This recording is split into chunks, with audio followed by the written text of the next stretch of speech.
mean by that is a couple things. One, I was just hoping to kind of throw out there, and it does trip me out though, seriously, that, y'all are like born in the 90s.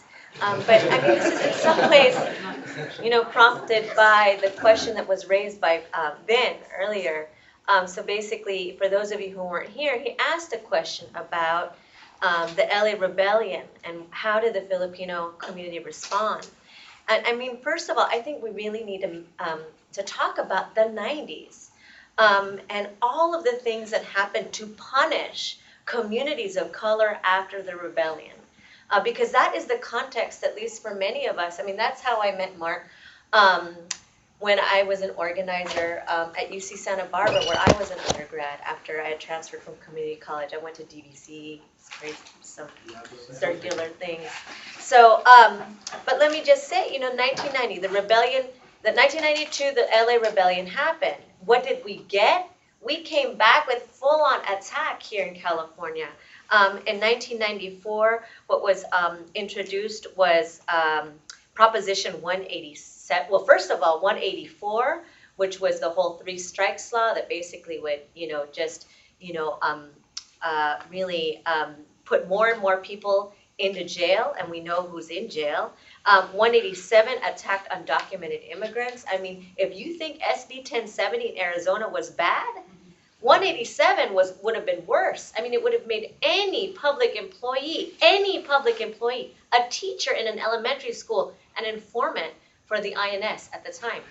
That's 1994, 2 years after the rebellion. 2 years after that, 1996, was Proposition 209, which eliminated affirmative action. I mean, if our colleges feel different now, there's a reason for it. Then after that, Proposition 227, that actually eliminated bilingual education. This is full-on attack all throughout the 90s on Black and brown communities, and that includes us. And so this is the context in which we were, growing our own kind of political consciousness on college campuses. At least, I can, speak for myself, and certainly, that was what was happening politically. But there was shifts happening in the culture too, and how we were in ways interpreting what was happening in the world in part through music. I mean, you had definitely gangster rap was around this time as well, giving us an analysis of race in this country. In fact, if you listen to some of the lyrics, there's references to Pete Wilson, who was the governor. I mean, Tupac makes a reference, I believe, to Pete Wilson very specifically in one of his songs. In terms of film, I mean, this is a conversation that comes out in the book around Spike Lee, but I remember John Singleton. I mean, that's, he was, and that was, I think he was young. Everybody knew him because he was this young Black man who had this story to tell. And so this is sort of also kind of culturally was also happening. And so I guess really kind of wanting to hear a little bit more from you guys in particular, 90s babies too. Right. Yeah, you're in that too. Meaning not babies, because actually it was when we were kind of becoming adults, really, because I think for those of us who were talking earlier, hip hop came to us when we were in middle school. So we were like 12, 13. The futon years. That's what I was Yeah, well, it was college for us, so a lot of it, for some of us, it was college, but, we were definitely kind of coming into our own as adults. So maybe kind of thinking a little bit about what was happening, and that's just California. I mean, that's not even speaking to what's going on in the U.S. more broadly, or even in the world. I mean, I remember too, South Africa was still in flames. It wasn't until 1994 when the first democratic vote happened, even though 1991 was when President Nelson Mandela was released. All of that was also part of hip hop culture. I mean, was very formative in shaping our sense of our place in the world. So, at least, I'm wondering to what extent this is also true for y'all, and kind of what influences were kind of there in your own work. Well, it was funny you bring up John Singleton. I mean, John Singleton was literally, when I watched Boys in the Hood, he was the primary reason why I chose USC as my dream school. I had no idea George Lucas came from it, John Carpenter, all these greats. All I knew was this young 21-year-old African-American filmmaker from South Central came from that school, and I wanted all that knowledge. I had no idea those stories existed. And just the fact that even seeing John Castro's film. That's the reason why Diary of a Gangster Sucker was like so influential, because after seeing Boys and then going to USC and then seeing the Filipino American version, even though it was a mockumentary, that in itself was was very influential. And yeah, it covered it. I'm so proud. And then to work with him and still be his friend, that's amazing. Well, I'm a same generation as Mark, and I got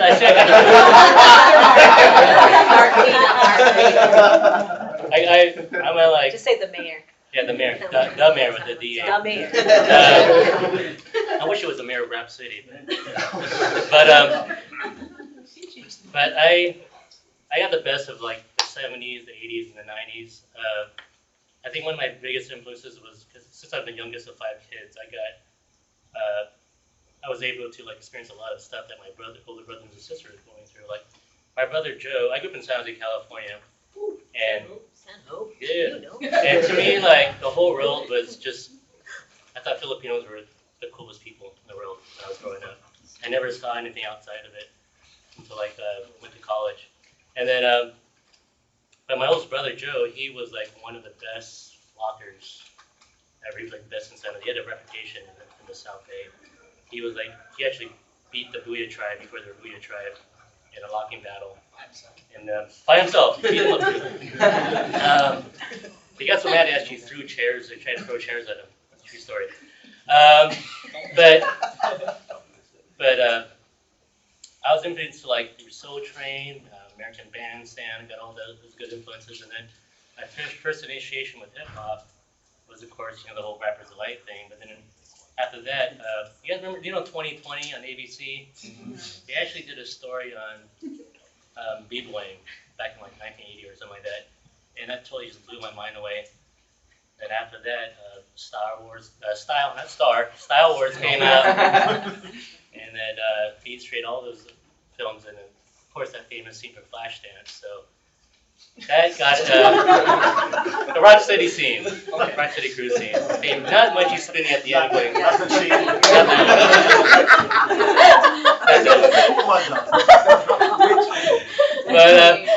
so like growing up, I was a pop culture kid. I was absorbing stuff, and also like alternative music was like, like to me like the Clash was the white version of hip hop. You know what I mean?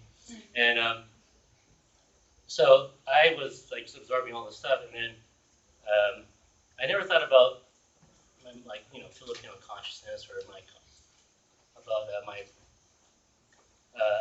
I didn't think about it as being a person of color until, of course. Actually, I was actually like an angry kid. I actually saw like. Still angry. I know. I saw a lot of injustice. I was like pointing out injustice when I was a really young kid. I think the biggest thing was watching Roots, and I just like hated white people like watching Roots. I just saw them with I was very suspicious of them. I didn't really hate them. I was very suspicious of white people after watching Roots. Are you guys familiar with Roots? Yeah. They didn't even know Flashdance. But then what's great about hip hop is that it totally like articulated a lot of the anger I was feeling, and with Spike Lee's movies kind of articulated that too. And so Spike Lee's rise that gave me their energy and the what do you call it? What's that word? I don't know. I just wanted to jump into film, the passion to jump into film. Because there's a lot of fear. There's like no precedent. I didn't see any like other Filipino American filmmakers out there, and just Public Enemy and all that stuff that was happening. They just gave me all this like energy just to like do my thing. That makes sense. Anyways, next. Well, I guess this is a millennial. Well,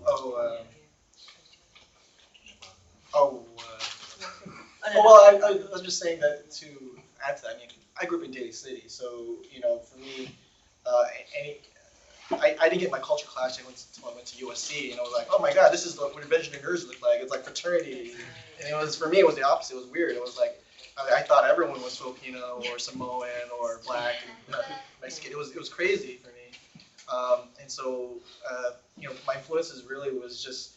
I mean, I always go back to the Boys in the Hood story because I just never knew if this 21-year-old Oscar-nominated director was able to create a story about that, I was always motivated by the fact that maybe I could do that, and just get his knowledge, and then just get off the back of John and Gene, and just really learning all that stuff. I mean, these guys were, for me, the pioneers in terms of Filipino American film and incorporating hip hop and all that stuff I grew up with. Did you want to say? I mean, because you come a little bit afterward, but I mean. So I had a question, like for John. What was your editing format? Like what? Was it computer based? Yeah. No, actually. No, we were using. Oh, that's actually. I actually did a print version of Diary Against Sucker where I actually had to work with. I shot in 16mm, and then we had to edit on word prints, like actually cut and paste. You know how your computer says cut and paste? We actually literally cut and paste it with tape and stuff. And then that's a great question because the whole technology thing is changing things up, and then there's a lot of stuff out there now because of technology. Anyone can be a filmmaker now. Yeah.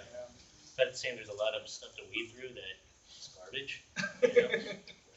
So yeah, that's where I come in. Is that I never really wanted to make documentaries. That never came to my mind. We used to make films with a giant camera you put on your shoulder, right, and then just it's the actual VHS you put in there. Yeah. You take it out, and we would make scenes like cut it, and then something appears before your eyes or whatever, So we used to do that stuff all the time. But thinking about making documentaries didn't come to me until I went to UCLA in this program called Ethno Communications, and I was like, wow, you can actually do this digitally. It's really easy, right? I used to like make music beats or whatever back in the day with what was it called, Fruity Loops or what, I don't know. And it was really easy. All it is like Tetris. You just put blocks. And when I found out you can do that with film, like you put blocks on top of each other, audio, and then you can merge them or whatever, fade it. Like this is really easy. I think I'm gonna make one. So I think technology really like helped me think that we can do this too. Like anybody who has a story, and for Ethno Communications, that program, it's all about storytelling. Tell a good story about this marginalized community or whatever. So I think for me, it's not so much the 90s, but more of the pre-YouTube. Yeah, I guess YouTube was out already, but that generation is where I come in, and I think people from this generation are just taking over that. Like you just make a film right now and post it up like right now. You know what I'm saying? It's very instantaneous. And I think I'm before that when YouTube was very new to all of us. So I'm all about like making everything accessible. So if you're gonna make a film, make it accessible. And how do you make money off of that? I really don't know. I think some people have models for that. Well, another a question I wanted to add before we opened it up for discussion, and I think this has come up also as a kind of just thread through the day, is thinking about the politics of representing. Meaning, like, what does it mean to put ourselves out there? Especially when putting ourselves out there is about the money. I mean, you talked about that. We've talked a lot, very explicitly about capital or the industry. So just maybe kind of hearing some thoughts about, well, what do we lose, what do we gain when we're dealing with the industry? Because definitely, you both had sort of experiences in that space. Yeah, I mean, for myself and John, we experienced it firsthand with the debut. It was a matter of how do we get the film to the masses. A lot of the people in Hollywood didn't know how to market that film. It was never established. Ourselves, as a movie-going audience, was never established through film before. And so the challenges for us was trying to create that model. We didn't know what the model was. No one ever invented it. And so the question was how are we going to do it? I mean, and to make money and then hopefully convince other people to throw in more money for the next film. I mean, the good thing with the debut, it took them 10 years, 5 years of my life, just even 10 years of their lives just creating the film, 5 years of my life just distributing it, promoting it. And the good news is after all that, I mean, a lot of people, volunteers, a lot of my good friends today are people who helped out, crew where I met my wife and everything. I mean, everything, that whole thing was just trying, and we all believed in it because we were trying to establish our audience so that we, not just only for ourselves as filmmakers, try to establish that model so that we can have more films like this. Now, unfortunately, I mean, the good news was that Columbia TriStar saw all the 2 years of self-distribution that we worked so hard for, and now you can get it on DVD, and and people who we weren't able to reach out during our tour can actually see it. Now, the numbers for a Filipino American community, that DVD itself sold, a lot of money. I can't even tell you the numbers, right? But from a studio standpoint, from acquiring that, it didn't mean anything to them. It was very small. It's not even the level of what an urban film nowadays can make. So that So it movement. was classified as urban. Yeah, but the thing is that film itself kind of died in that in terms of not following up, and it's always been for me personally as a filmmaker trying to regain or trying to find that model, to find that film that can not only get the community, all generations excited about, but to also escalate and capture the non-Filipino community. So in the meantime, that's the reason why I got into music videos, was because I felt that even working with the artists and musicians who already created their fan base, that was a way to get it out there and also to improve my storytelling.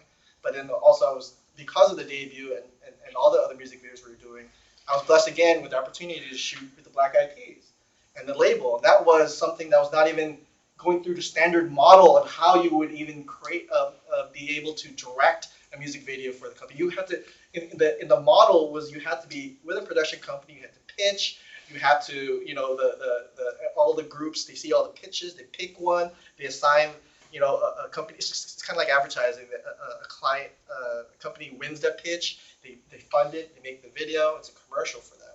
For us, the model we created was I was inspired by the Apple song, created a treatment, gave it to someone who I kind of knew them or dated them. I don't know how they forgot about it. I was very inspired by the Apple song. Just hearing a Tagalog song in a mainstream album was already, I thought that was the opportunity. So, and then all of a sudden you get a call from the manager saying, hey, let's throw some money in here.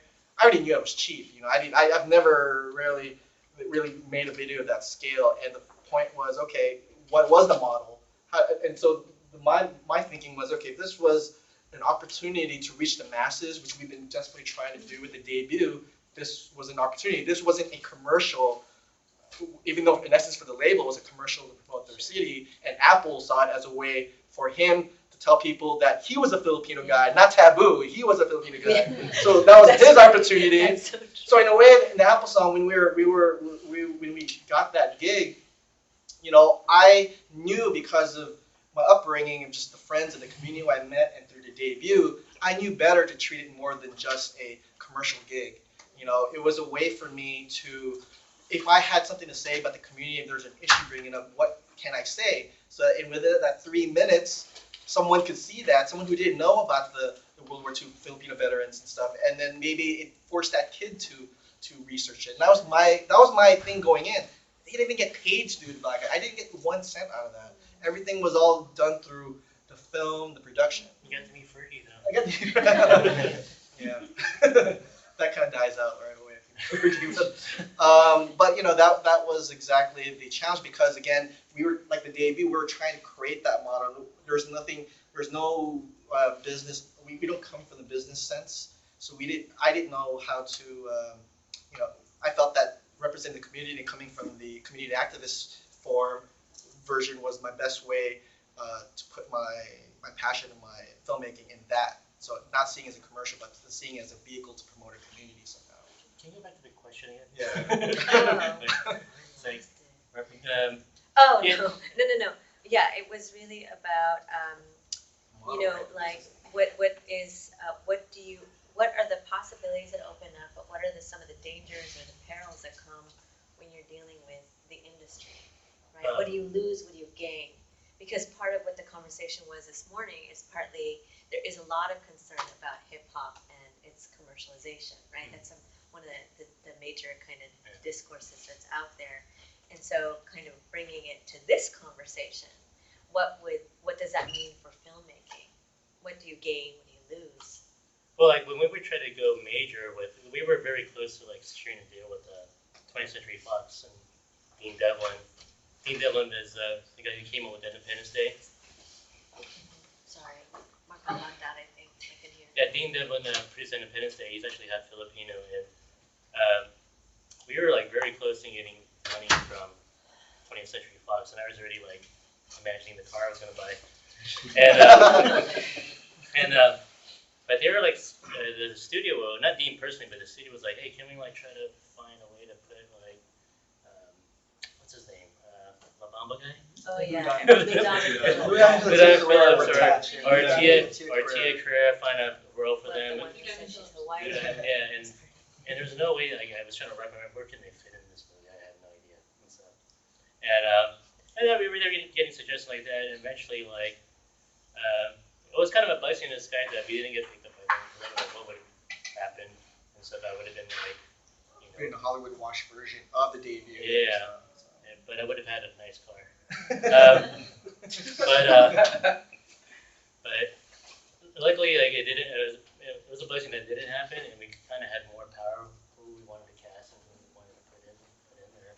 But in terms of like feature, like when I try to think about like what kind of film I want to do now and stuff, it always still boils down to good storytelling, good writing and stuff, and then the Filipino-ness, like Brett was saying, is just there and stuff. So yeah. Well, the bad part of doing it yourself though, the debut, was that you don't have funding.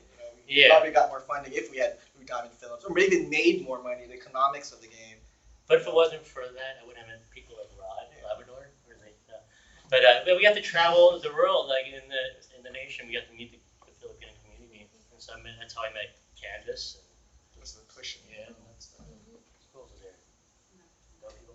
Christine did my first interview online back in '98, and stuff. It was like a little reunion. Jeff Chang, DJ Zen. He was our music supervisor for the debut. A little bit, but still, he's on the credits, right? I wrote his name in the So credits. it's like a little reunion here. Yeah. Awesome. I think just actually one last thing, because this picks up on Mark, because I think, Mark, when you talked about your film, you talked about how, there's a way that we think about the Philippines. And that kind of came up a little bit earlier too, about what we think is the Philippines, what's actually going on there in terms of the hip hop scene. So I wanted to talk about that. Academics, we call these binaries, right? These divisions, Philippines, U.S. There's actually another one too, it's a generational one. Phil-Am and Filipino immigrant. That actually comes in some in your films. So let's start with the Philippine-U.S. thing, and then maybe we can kind of talk about the Filipino Phil-Am versus Filipino immigrant and some of the issues and tensions sometimes around that. And then hopefully we can open it up. Well, yeah, we can open it up, and hopefully we'll have some time. So go, Mark. Well, I think that's the challenge of trying to define or trying to market to a Filipino audience, is that there's which Filipino audiences are we talking to, right? Who are our supporters? So when Filipinos migrate here, it's in, like, I guess you want to call them waves, right? So you have people coming in the 60s, definitely 70s, 80s, 90s. Now, do all of them act the same? Do they all buy the same? Do they have the same taste? No, right? So it's all very different. So when it comes to hip hop, you have those different, like, I know about the 80s scene because I grew up there.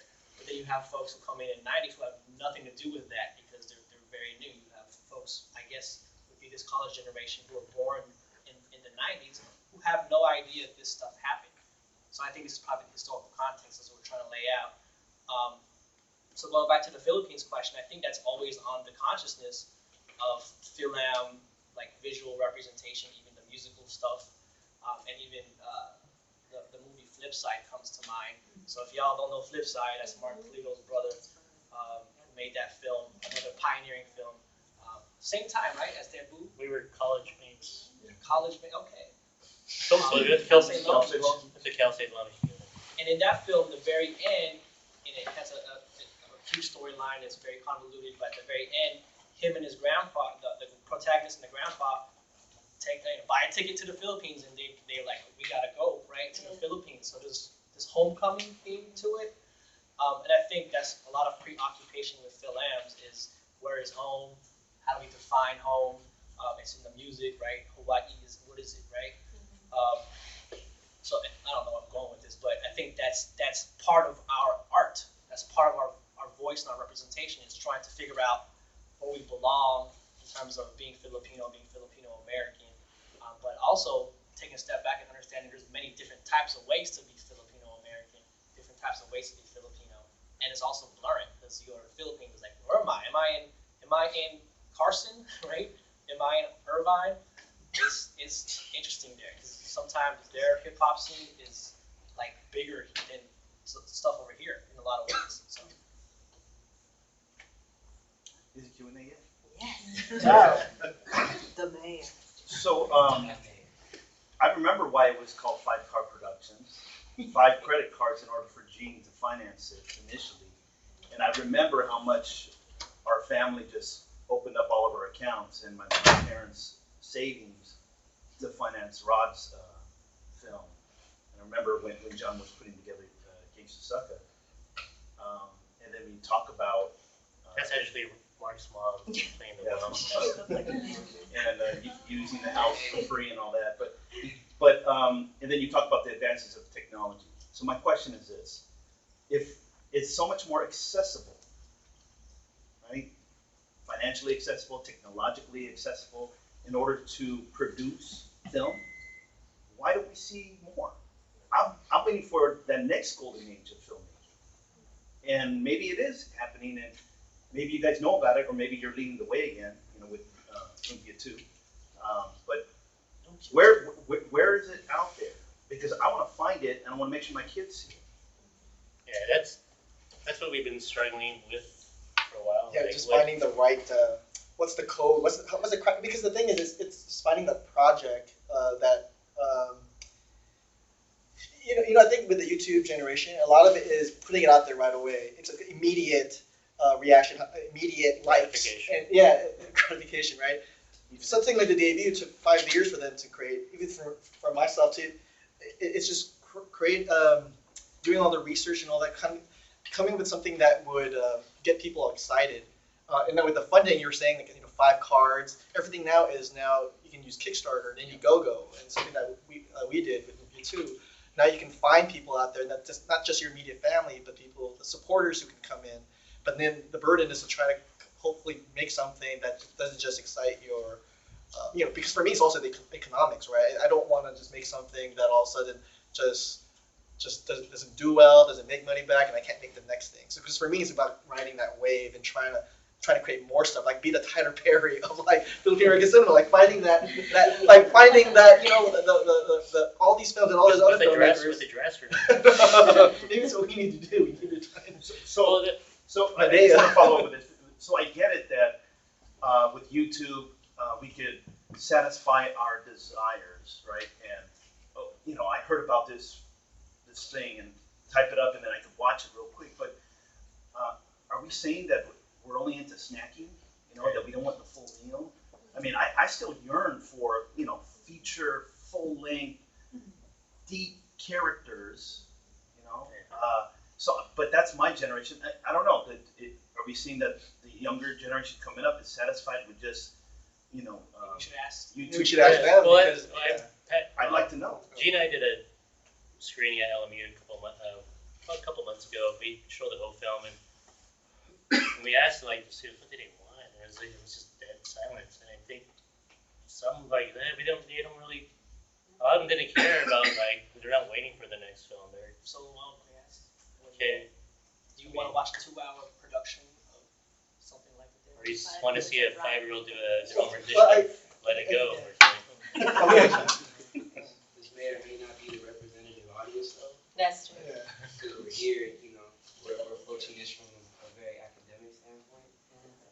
And this conference is within the academy to begin with. But as a whole, I can speak for my generation and my friends and what I know of them. We still watch the Boo, wondering when there's gonna be another one like it. Before you sleep every night you watch. Nah. Not like that. But it gets played at family get-togethers. No way. Yeah, it does. It got played at Family Christmas 2013. Just a battle scene. Oh. So, Make fun of the pagers. so it's I'm getting our club. we're still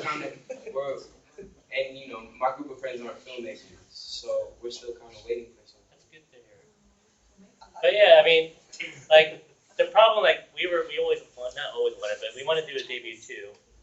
But the problem is when we self-distribute the film, that's not a normal channel of a filmmaker making a film. Usually you make a film, it gets released, all these other executives and marketing people take care of that for you. Then you're at home writing your next movie. But we were the marketing department, we were the advertising department. So when we should have been writing our next movie, we were busy getting it out to theaters, door to door, going to high schools, going to churches, going to colleges, promoting the film, making sure the film survived and made its money and maybe get distribution video, which we did. But when it was over, we were just like burnt out. And, but you know, like I said, there is a YouTube generation. I still haven't bought into it as a form of like being satisfied and stuff. I don't, unless someone like sends me a link, watch this. I don't go to YouTube to find Filipino American content and stuff. Oh, I'm saying, I mean, I think that goes back to the question. When we were doing a debut, there was an appetite for it. I feel now, because of YouTube, anyone can post themselves up and they see themselves. So the idea of representation and seeing themselves, or even now you see reality shows, you see more and more people that look like us on screen, or instantly you can just go to YouTube. And so I don't think, I mean, correct me if I'm wrong, because I can't speak for them, but I just feel that the idea of, you know, creating a movie that represents us, like why is it important? I could just, you know, go and Google, YouTube an AJ Raphael video and see myself. Great dancing, looks like a Glee, you know, like a Glee moment, you know. So it's, I think, I mean, the appetite is different now. I think people will want to see. I'm not saying that the appetite's not there. I don't think people don't know or don't think don't know that they need it. I don't know. I just wanted to say maybe the issue is this idea of curating, right? So the content's out there, like the internet is huge, YouTube is huge, but just like if I can write it back to Empire Funk, right? This is a curated piece. So what I mean by that is there's a mind behind it, intention of what to tell. There's a story here, right? It's not, maybe it's different stories, it's a collage, and someone put that together. And so what you all do is curate this representation in a film, and for YouTube is not curated. It is not something that's a mind behind all these collectivities, and that's, you know, I don't know if that's a good thing or a bad thing, but to understand that a 2-hour film takes labor, takes a certain intention behind that. This book takes a certain intention behind that to bring, shape it. For YouTube is not shaped. So we can find a representation there, but there's no artist behind it. There's artists, but there's no artist behind them. Okay, this is a certain discourse we want to throw out there, a certain narrative we want to expose the world to. It's just too plural for that. So I don't know if that's a good thing or bad. Before we give up on the children, because I'm a professor, and I don't want to assume audience anymore. I think what's happening here too, it sounds like it's also, you know, again, to go back to the question of industry, YouTube, you know, it has its own kind of economy, but what John was talking about in terms of, you know, making a film and then marketing a film, that's just independent film, right? Like that's its whole other. So it's like people still go see I mean, the X-Men's coming out this weekend, and I'm super psyched. You know what I mean? So it's not that question of like attention span. I think it really is a question of, I mean, you go to film festivals, and you know, LA, you know, APA Film Festival has been going 30 years strong. You know, CAM is up north, so there is still that desire for those stories. But I would just say, as a professor, to the artists in the room, filmmakers, yes, make new films so that we can show them to our classes. I agree. That's where audience development Because Well, there is hunger, actually. I want you guys to be. So. I want you guys to be venture capitalists and make money for me. You donate. We don't need any more. We don't need any more artists. We need more businessmen and women to make money to donate to us. Yeah, I mean, and I agree. I mean, just really quickly, and then I'll get you to Arnold. I think, people are hungry. I mean, you know, you would think that after several decades, for example, of having Asian American studies or ethnic studies, people need to make sense of all that stuff. Anyone in YouTube, there is a real desire. And, you know, I mean, just in response to the Cesar Chavez film, right? People were like, what? There is no Larry Itliong and Philip Veracruz in here? And I mean, all of that response. And then, you know, some of the response was also, so there were the kind of friendly protests, right? But then, you know, it was also like, we need to tell them. Right. Sells out every Yeah, film exactly. screening. You know what I mean? So Yeah, you can't say the that's audience right. is there. Exactly. I mean, because people are waiting outside in lines to see it. But go ahead, Arnold, and then I think we have some other. Go ahead. I don't think it's about the audience. I think just the money's out there. Yeah, I think like the YouTube and movies are just completely two different things. One hasn't really replaced the other because YouTube is kind of like Facebook, it's instant gratification and self-promotion. So people are trying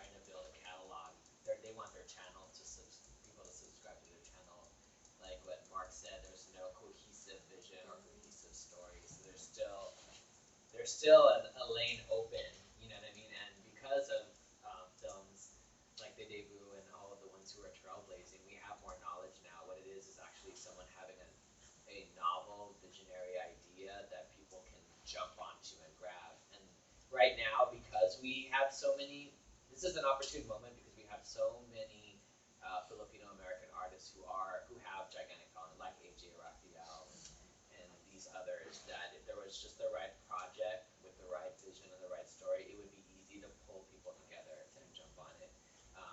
When the debut was happening, I was obviously part of it too. We volunteered. You know, none of us got paid. We did it because we believe in your movement. You know, because we believe in the story, and there was nothing else out at that time. So people were like, we were lucky to get connected, and then people wanted to join after us. Generations after us wanted to join on the next project. So right now there is an opportunity, but I also feel besides the movie thing, this is a time of documentaries for some reason, and besides the normal distribution, there's even just like, oh my god, what's the thing that you subscribe? Netflix. Like, you know, like just like innovative campaigns, just like Orange is the New Black. There's room for it. It's just that novel idea that makes everyone excited and just people want to jump on. It's beyond just a feature film. Brown is the new orange.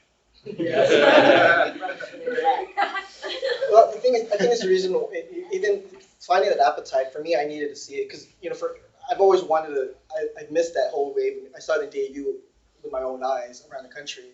And when I did the Kickstarter for Lumpia, it was really a way to see if the appetite was still there. And, you know, of course, I mean, it took us to the last 20 minutes of the campaign, but, you know, when it got funded, it really gave me new life in terms of, okay, there is an audience out there that's waiting for this.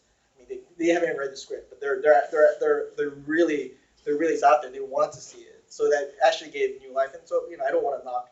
There are people out there who want to do it. It's just a matter of just finding the right project.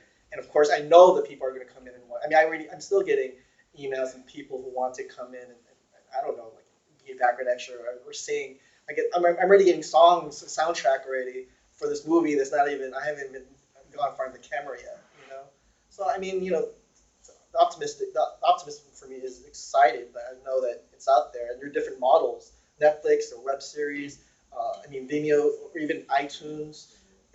They're out there that I'm sure if the debut was here today, it would have been shot cheaper, and I'd probably make more money today. Sorry, John, but I think that's the truth. With all the different models, I think if the debut came out today, I think it would have been We were just ahead of our time. It wouldn't take 2 years for us to go around the country, you know, and get it sold. So yeah. I would have had my car. And you had your car. So John mentioned roots. Yes. And I remember being angry as a kid. Yeah. And then I remember when Mookie threw the trash can through Sal's pizzeria window. And I was very angry in the summer of '89. I haven't felt that angry in a long time until, thanks to Netflix, I finally, you know, I'm late to this, but I saw 12 Years a Slave. So I'm 45, and I don't think I'm ever going to outgrow really being moved by film. And so maybe I can see this as a fan. I think all that we've talked about, music, dance, rap writing, you know, all these elements of hip hop. As filmmakers, I'm begging you to step up and inspire the new generation of filmmakers, potential filmmakers. Because I really feel that this is one of the downsides of technology, is that if we just get satisfied in snippets, then we're not going to get the full story. Other communities get to say their story through Cesar Chavez's movie, which is an effing lie. Okay? And I'll say it. And I'll say it to Arturo Rodriguez because he knows how I feel. Okay? And Dolores Huerta, she knows how I feel. Okay? But sisters like Marisa Arroyo, it was mentioned about Delana Manos, that's truth. But as filmmakers, I really believe that you could really explore so much more than just when I hit the dance floor, right? Or when I listen to a jam in the car. It's when we see ourselves up on that screen and our stories are told, we transform society. So I don't want it to die with that golden age of the 90s. I will pay good money, and I will encourage other people in our community. We'll have a screening of Cerritos. No, I'm serious. You go to filmcerritos.com, and we want you to come and film on location in our city. So, this is one of the reasons why I stayed longer. It's because I was looking for this, and not since you were in film school, John, I really feel that this is one area where we need to support our filmmakers. So keep on. Has to come out of retirement too. I know. He got 2 screenplays that I wish he would shoot. It's not a matter of that it's not written. It's been written. And I would love for those stories to be up on the film. And I would love to hear all the other stories that the next generation has to tell too. Okay, Just a comment, like, okay, as an audience, we have to also not be afraid to say, or cause like if they're like, say, like they're showing Documented in San Diego this weekend, I'm like, you could hold off on X-Men, you can hold off on Spider-Man this weekend, watch Documented and support the documentary about the American journalist who was on the cover of Time magazine. Do that instead this weekend. Like whenever you see these Kickstarters and everything, and then you go fundraiser, like as an audience, you have to not be afraid to invest because that's what they're doing with the Indian film industry. With the Bollywood movies, they invest. Like the startup the computer companies are backing those Bollywood movies, you know. And so like if we can kind of pull together our like what little we do have, or if we have rich cousins or uncles or aunties, like you know, and you see these fundraisers that people are trying to make their films. You know, you can't be afraid to just invest. Like, people are gonna think, oh, it's corny because it's Filipino, whatever. Like, just get to know the filmmakers and know that they're not being corny; they're representing the community. Like, what you're asking us and them to do, you have to also be like, you can't be afraid to invest in them. Like, you've seen their work, and so put your money into it. Like, watch. Well, go to the film festival. Go to the Asian American Film Festival instead of going to the regular theater whenever there is a film festival in your city or BC or whatever. It's just invest. That's what makes it worthwhile sometimes, because some of us have to. It's all has to take actors. My main comment is it kind of sums up what a lot of people are talking about, but it's more of investing in the youth. So what I mean by that is I've been going along the Empire Funk Tour. I've been listening to everybody. And the thing is, it's kind of like what Gio said. Like you see conference heads. And who do you always see at these conferences? The same motherfucking people. You know? And at the same time, it's like there's a big disconnect with the youth unless you have like older brothers or sisters. You know, they're not exposed to the hip hop that we grew up in or different, ages. So talking about like the appetite is there, but is it there for the younger generations? You don't really see that. And it's kind of ironic that they're with the internet and technology, they're exposed to everything or can be exposed to everything, but they don't know what's on the menu. They don't know what to look for unless someone, says, oh, you got to look at this. So it's not like, I think the main thing is bridging that gap between the generations to know that it's out there. Like when I grew up, my parents made me try everything. How do you know you don't like this if you haven't tried it? And as I was growing up, I was exposed just to a lot more stuff. Now with the corporations, the funnel is real slim, so they're telling you what to choose or what to buy, and they don't know that there's other stuff out there. So it's like we really need to connect with our youth and expose them to this stuff and then let them choose, like, okay, yeah, I'm going to go watch this, or I'm going to do that, or I'm going to support this, because I don't think they really know, like, they're not exposed to everything that's out there. No, in the spirit of hearing from our youth. I know we're supposed to wrap up at about 4:30, but we got 2 young folks who want to speak. So can we just extend? Just a really quick response. What's your name?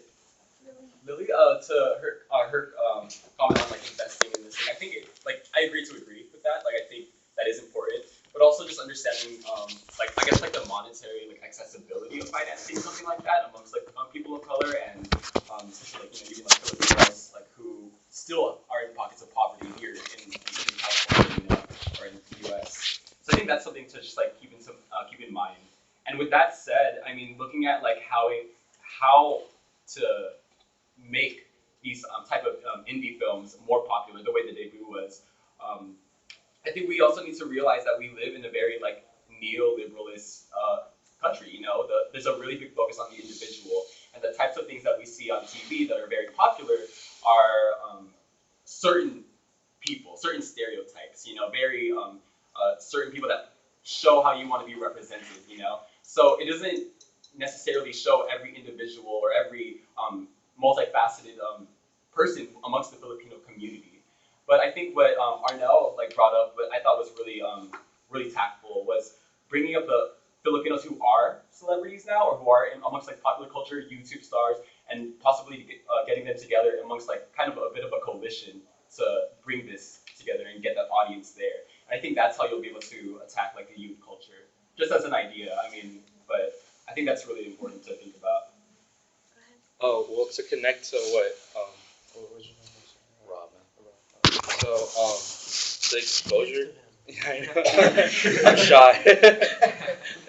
But I wasn't really exposed to a lot of Filipino American movies in some sense. I knew about the debut, but I know this is kind of weird asking, but when was it released? Like, 2000 officially. 2000 officially shot it. Yeah, I wasn't. I was 8. 2004, so I was like 8. But like the thing is like I'm an aspiring filmmaker too, and which is kind of but Now basically you're perspiring.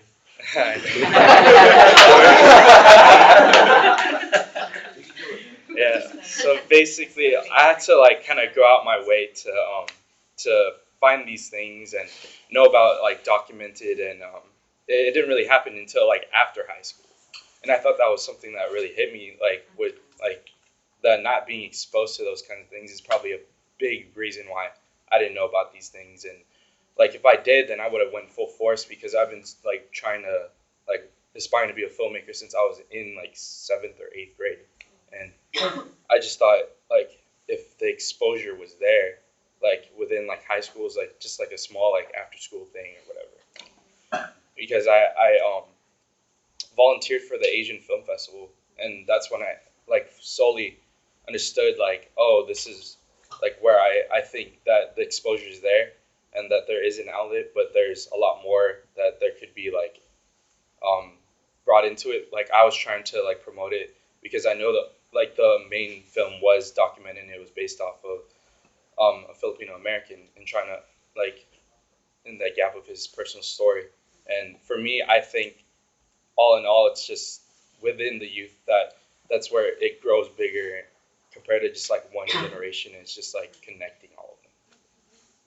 Maybe if I can just wrap it up. I mean, I think something that you said resonated to me, and I think it kind of fits overall with the themes of the conference so far. And that is, we have thrived when we build a community, that we've made these connections without the industry, without all of these other forms of technology, well before it.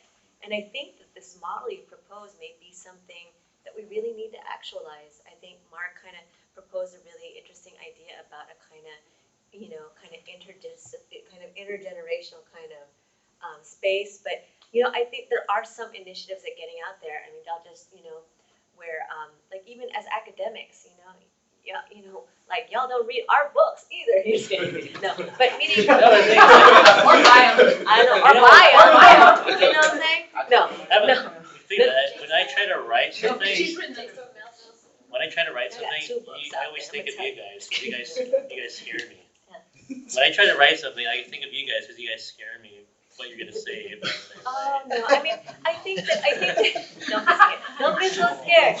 Maybe just He's not really just scared. No, I'm not really scared. Even though my middle name means angry. Just kidding. But it's true.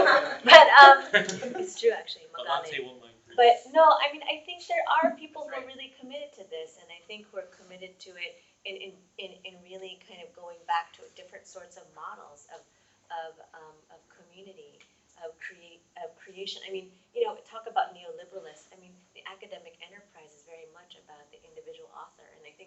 a lot of folks are trying to kind of break that down, and so maybe that's something that, you know, Empire Funk is opening up this possibility. So I think with that, we can kind of think about that, have dinner, break bread together, and then come back tonight. Chipotle's right there. You can break some Burritos, break some tortillas In and out. together. Yeah, so I'll go to Mark and then we'll close. Yeah, so just some last comments. I'm trying to keep it short. We have the concert. Please support your artists, get them paid, right? Please bring a friend. At the Cross Cultural Center, just right here, you make a left and you'll see the right side.